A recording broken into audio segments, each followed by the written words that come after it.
예, 한 목사님이 겪은 이야기입니다. 책에서 제가 읽었는데요. 이 성도 중에 한 젊은 여성이 심각한 질병을 앓게 되었다고 합니다. 근데 이제 이 여성과 그의 가족은 이제 크리스마스와 부활절 때만 이제 교회에 오는 그런 이제 명목상의 그리스도인이라고 이제 그렇게 알려진 그런 사람들이었습니다.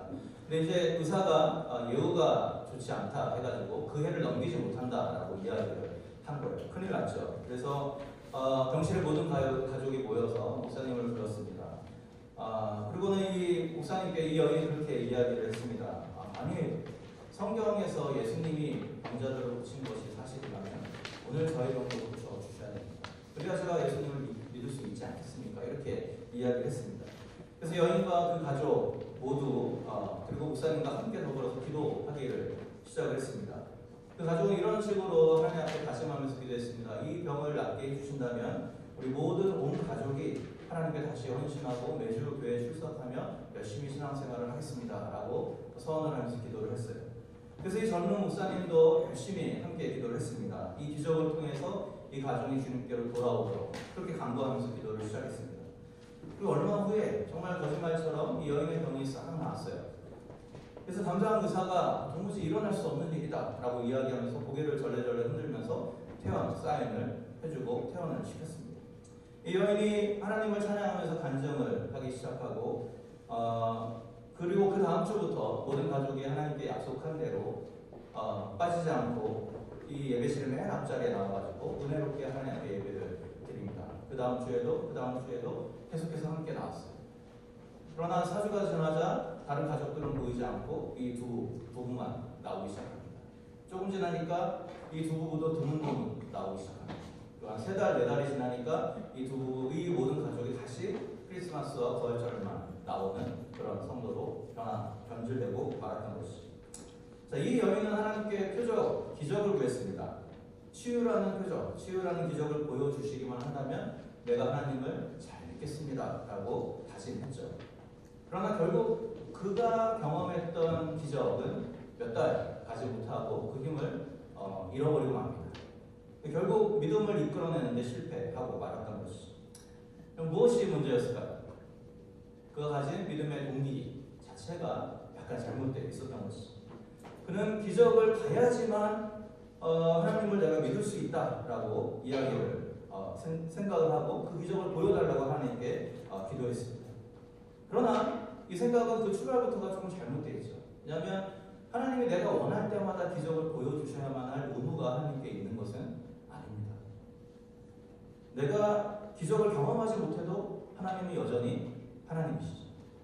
내 질병이 낫지 않는다 할지라도 하나님이 여전히 나를 사랑하고 계시고 내 문제가 해결되지 않는다 할지라도 하나님이 여전히 내 삶을 다스리고 계시는 분이십니다. 그렇기 때문에 우리가 믿음의 근거를 하나님이 보여주시는 기적에 두어서는 안 된다는 것이죠.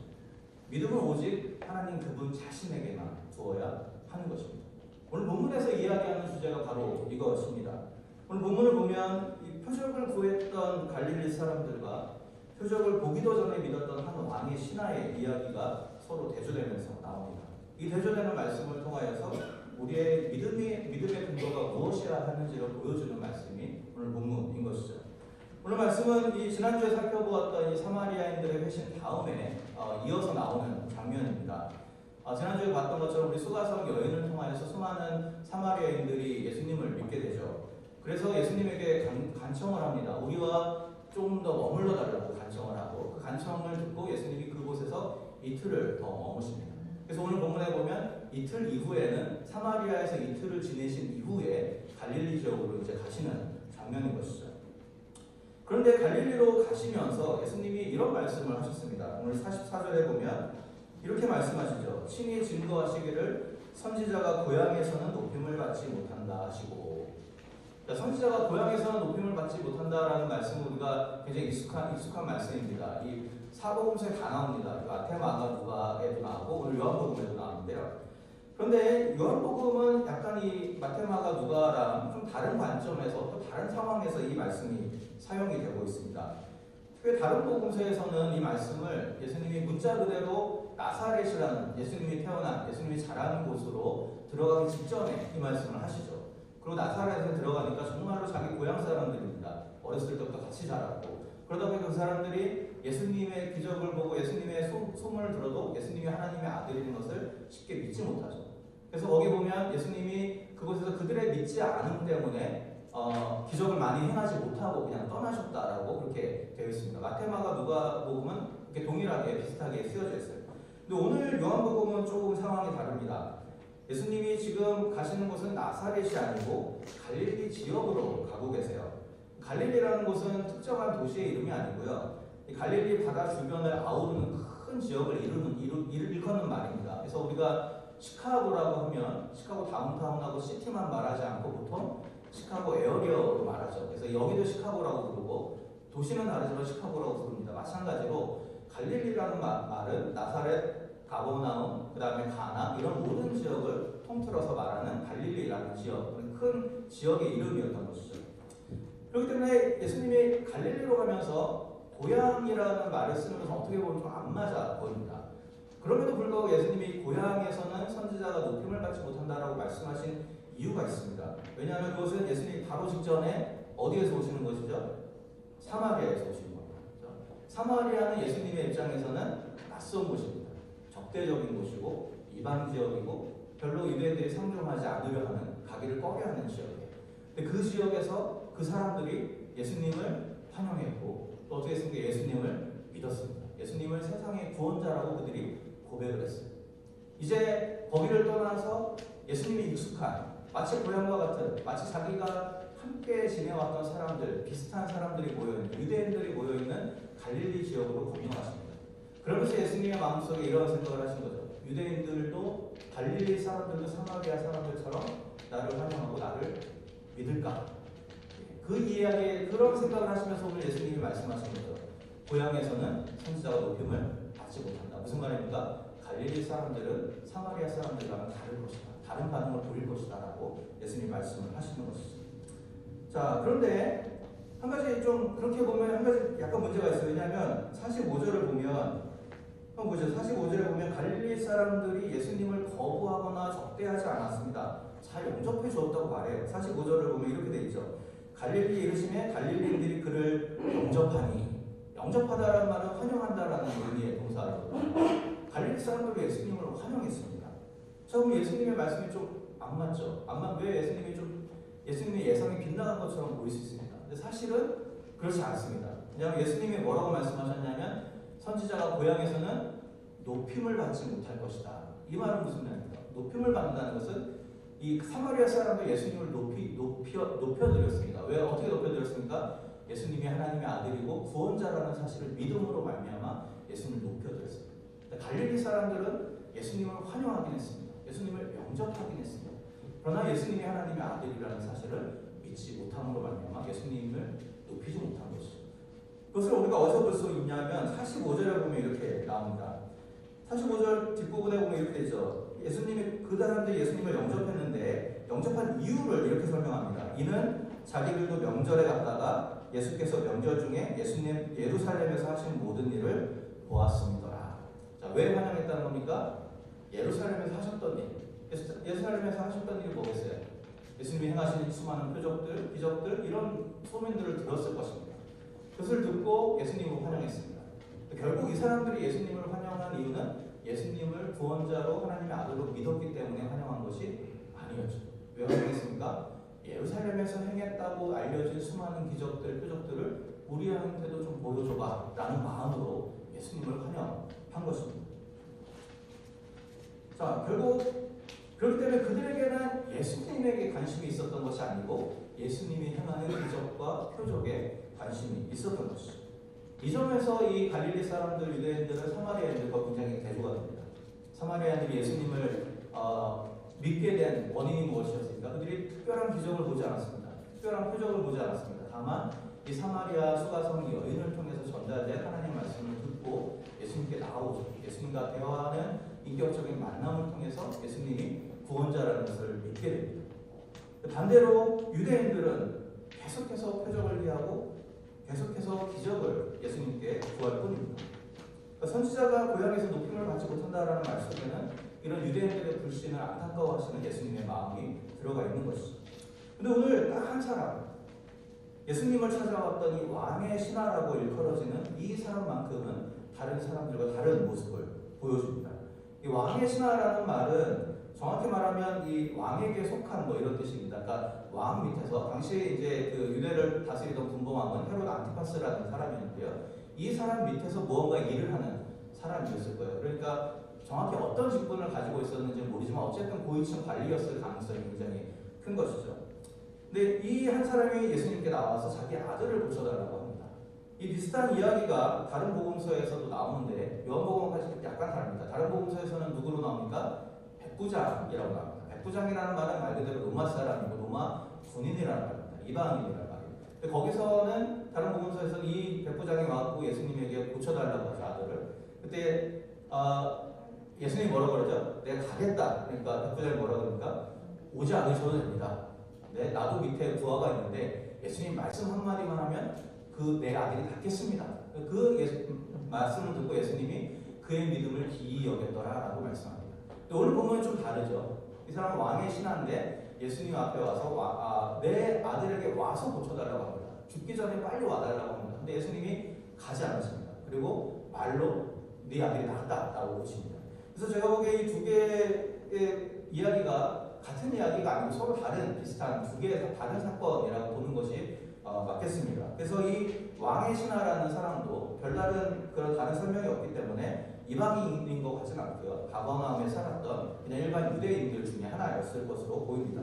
어쨌든 이 아버지가 이 갈릴리 호수 부근에 있는 가버나움에 살고 있었는데 아들이 열병으로 곧 죽어가게 됩니다. 낫게 할 방도를 찾다가 소문을 듣죠. 저기 가나 지역에 예수님이 도착했다. 가나는 가버나움에서 한 40km 정도 떨어진 곳입니다. 그러니까는 가까운 거리는 아니에요. 걸어갔는지 말을 타고 갔는지 잘 모르겠지만 하여튼 굉장히 열심히 달려서 불이 나게 예수님 앞에 찾아갑니다.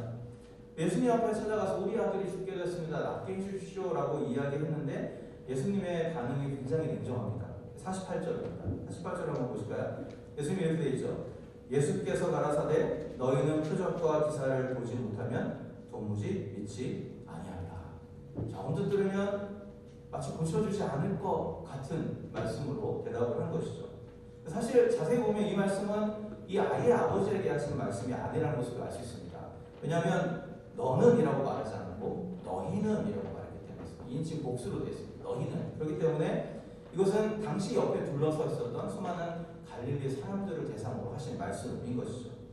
그러니까 그 자리에 있었던 대부분의 유대인들은 표적과 기적만을 쫓아서 예수님 앞에 나온 자들이었습니다. 사실 당시 대부분의 유대인들은 예수님의 말씀보다는 표적에 관심이 있었던 것이죠. 그래서 예수님이 하나님 나라의 비밀을 말씀하실 때면 네가 보여줄 표적이 무엇이냐 이런 식으로 묻곤 했습니다. 사실 그 말은 거짓말이기도 합니다. 그들은 이미 표적을 많이 보았습니다. 기적을 많이 보았습니다. 그럼에도 불구하고 계속 믿지 못한 겁니다. 그러니까 결국 그들의 마음속에 처음부터 예수님을 믿을 마음이 없었던 것이 그들의 문제였던 것이죠. 주님이 이런 그들의 연약함을 지적을 하십니다. 그런데 이렇게 불신이 가득한 사람들 가운데서 이 왕의 신하라는 이 사람만큼은 이런 유대인들의 모습을 극복하고 진정한 믿음이 무엇인지를 우리에게 보여줍니다. 그래서 49절 50절에 보면 이렇게 이야기하죠. 신하가 가로되 내 아이가 죽기 전에 오십시오라고 이야기합니다. 그때 예수님이 뭐라고 말씀하십니까? 내 아들이 살았다 하신데 그 사람이 예수의 하신 말씀을 믿고 가더라. 하신 말씀을 믿고 가더라. 이 아버지의 다른 점이 무엇입니까? 내 아들이 살았다라는 말씀을 듣고 그 말씀을 믿고 갔다는 것이죠. 처음에 이 아버지도 예수님 앞에 왔을 때는 예수님을 모시고 갈 생각이었겠죠. 빨리 와서 예수님 가셔서 기도도 하고 안수도 해주면 우리 아들이 낫지 않을까라는 마음으로 왔습니다. 예수님이 가라, 네 아들이 낫다라고 말했을 때 굉장히 아마 서운할 수도 있었을 거죠. 이왕이면 오셔가지고 기도도 해주고 하시지 어떻게 그 말만 듣고 내가 갈 수 있습니까? 이렇게 반응할 수도 있었습니다. 그런데 이런저런 토를 달지 않아요. 토를 달지 않고 그저 주님이 말씀하시니 그 말씀을 믿고 갑니다. 표적을 먼저 보고 믿은 것이 아니고 아들이 나은 것을 보고 믿은 것이 아니라 그냥 예수님이 말씀하실 때 그 말씀을 믿은 것이죠. 아직 아무것도 보이지 않습니다. 아직 아무런 표적도 아무런 증표도 확실한 증표도 얻지 못했습니다. 그러나 예수님이 말씀하시니까 그 그 말씀을 믿고 갔던 것이죠. 이 아버지에게 있어서 믿음의 근거는 표적이 아니었습니다. 믿음의 근거는 주님의 말씀이었던 것이죠. 주님에 대한 신뢰가 있기 때문에 그가 하시는 말씀을 믿음으로 받아들이는 것이죠. 물론 표적이 다 소용없는 것은 아닙니다. 말씀이 믿음의 근거라고 한다면 표적은 그 믿음을 견고하게 해주는 유익한 점이 있습니다. 그래서 오늘 아버지의 이 뒷부분의 내용들을 살펴보면 그가 집으로 돌아가는 길에 종들이 그를 찾아서 나서서 중간에서 만나죠. 그러면서 이렇게 말합니다. 당신의 아들이 살아났습니다. 라고 말합니다. 그러니까 예수님의 말씀을 기억하고 물어보죠. 언제 열병이 떠났느냐? 그러니까 어제 7시에, 그러니까 오후 1시를 얘기합니다. 오후 1시에 그 병이 떠났습니다. 생각해보니까 바로 그 시간대에 자기가 예수님과 그 얘기를 주고받고 있었던 것이죠. 오늘 본문에 보면 그 결과를 이렇게 소개를 합니다. 53절에 보면 이렇게 말씀합니다. 아비가 예수께서 내 아들이 살았다 말씀하신 그때인 줄 알고 자기와 그 온 집이 다 믿으니라. 이 아버지는 이 표적을 통해서 이미 믿은 예수님에 대한 확신을 갖게 됩니다. 주님이 말씀하시는 대로 이루시는 분이구나. 그분이 정말 구원자구나라는 사실을 더 깊이 깨닫게 됩니다. 그 결과 자기뿐만 아니라 자기의 가족들, 온 집이라는 것을 가족들과 식솔들 거기에 포함하는 모든 종들을 다 의미하는 단어입니다. 그 모든 사람들이 다 예수를 믿게 되었다는 것이죠. 표적은 유익했습니다. 이 아버지의 믿음의 근거는 표적이 아니었고 말씀이었지만 그러나 그 표적으로 인하여서 그 말씀이 믿음 말씀이 더 확실해지는 유익을 겪은 것이죠. 이것을 통해서 우리가 알 수 있는 것이 있습니다. 말씀을 믿는 자들에게는 표적이 유익할 수 있지만 말씀을 믿지 않는 자들에게는 아무리 대단한 기적이 일어난다 할지라도 그것이 믿음을 만들어내지는 못할 수 있다는 것이죠. 그럼 이 이야기를 통해서 우리의 믿음, 우리는 무엇을 우리의 믿음의 근거로 하고 있는지 다시 한번 생각해보는 시간이 되면 좋겠습니다. 우리가 종종 이런 질문을 던집니다. 저도 결혼하기 전에 우리 집에 한참 어려울 때 이런 질문을 종종 많이 던졌는데요. 하나님이 나를 사랑하신다면 왜 이런 어려움을 저에게 허락하십니까? 라는 질문입니다. 어려움에 봉착한 그리스도인은 누구나 한 번쯤은 던져봤을 법한 질문입니다. 근데 이 질문은 사실상 오늘 본문에 나오는 이 예수님이 아니라 표적을 구하는 이들의 태도와 굉장히 비슷한 관점을 가지고 있습니다. 왜냐하면 이 말은 결국 이런 뜻이죠. 내 어려움을 주님이 해결해 주신다면 하나님이 나를 사랑하시는 것을 내가 믿겠습니다. 내 어려움이 해결되지 않는다면 나는 하나님이 나를 사랑하신다는 것을 믿지 못하겠습니다. 라는 반응이기 때문에 그렇습니다. 그럼 자기 그 어린아이가 자기 부모가 정말 자신의 부모인지 증거를 보여주면 믿겠노라고 말한다면 어떻게 반응하시겠습니까? 그런 어린아이는 없습니다. 그렇죠? 어린아이는 그냥 엄마 아빠가 자기 옆에 계속 있어줬고 자기를 돌봐줘왔고 자기를 보살펴줘 왔기 때문에 그거 하나만으로 정말로 나의 부모라는 것을 믿고 신뢰할 뿐입니다. 만약에 아이가 어느 순간 나타나고 자 우리 친자 검사를 해보죠. 당신이 진짜 우리 아버지 어머니인지 확인해 보겠습니다. 말한다면 그 가족 관계는 이미 깨진 것입니다. 엄마 아버지 부모 자식 간의 가족 관계는 이미 깨어진 것이죠. 하나님과 우리의 관계도 마찬가지라는 것이죠. 우리가 하나님을 아버지로 고백하는 이유는 우리가 기적이나 문제 해결과 같은 어떤 증거를 받기 때문에 우리가 고백하는 것이 아닙니다. 사실 그런 것들은 부차적인 것이죠. 나중 문제입니다. 있을 수도 있고 없을 수도 있는 것입니다. 정말로 중요한 것은 무엇입니까? 하나님이 우리를 지으신 창조주라는 사실이고 하나님은 우리를 구원하신 구원자라는 사실이죠. 그가 없이는 우리가 존재할 수 없었고 그가 없이는 우리가 죽을 수밖에 없었던 존재였다는 것을 우리가 믿음으로 고백하기 때문에 그분이 나의 아버지라는 것을 고백하는 것입니다. 그분이 나의 나의 주권자라는 것을 우리가 신뢰하는 것이죠. 그 사실을 인정할 때에만 우리는 상황과 환경에 관계없이 하나님을 아버지로 고백하며 그분을 신뢰할 수 있는 올바른 믿음을 가질 수 있게 되는 것입니다. 조지아나라는 어떤 여성에 대한 이야기를 제가 책에서 읽었습니다. 그는 경건한 크리스천이었고 남편과 세 딸과 아주 행복하게 살아가던 사람이었습니다. 근데 어느 날 정말 말도 안 되는 일을 통해서 그 행복이 일순간에 깨어져 버리게 됩니다. 어느 날 12개월 된 어린 막내 딸이 의자 위에 하이체 위에 앉아서 너무 이렇게 지나치게 고개를 흔들다가 뒤로 바닥을 자빠져 버립니다. 그래서 머리가 그 주방 바닥에 딱딱한 바닥에 부딪히게 돼요. 그래서 이 여인이 그 소아과 전문 간호사였기 때문에 이렇게 다 살펴보았습니다. 큰 문제가 없어 보였어요. 그래서 빨리 의사와 약속을 잡고 의사를 만나러 갔습니다. 의사가 보니까 큰 문제가 없어 보이지만 한번 엑스레이를 찍어보자 라고 해서 엑스레이를 찍었습니다. 근데 엑스레이에서 두개골 골절이 발견이 된 거죠. 그럼에도 불구하고 큰 문제는 아니니까 애가 뭐 특별한 반응도 없고 하니까 큰 문제가 없어서 너무 감사하다라고 그냥 넘겼습니다.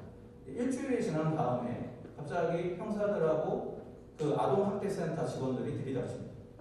알고 보니까 그 의사가 아동학대로 고발을 한 것입니다. 아동학대가 의심된다. 그래서 여러 가지 조사를 합니다. 아무리 조사하고 살펴보아도 아동학대의 증거는 나타나지 않았습니다. 그럼에도 불구하고 고발이 들어왔기 때문에 이 사건이 마무리될 때까지는 아이들과 살 수 없다라는 결론을 판결을 받게 됩니다. 그래서 9개월 동안 재판이 끝날 때까지 9개월 동안 아이들과 억지로 떨어져서 살게 됩니다. 밤마다 분노로 부리짖습니다. 주변 사람들은 자기에게 손가락질 하면서 아동학대를 한 사람이다라는 시선을 보냅니다.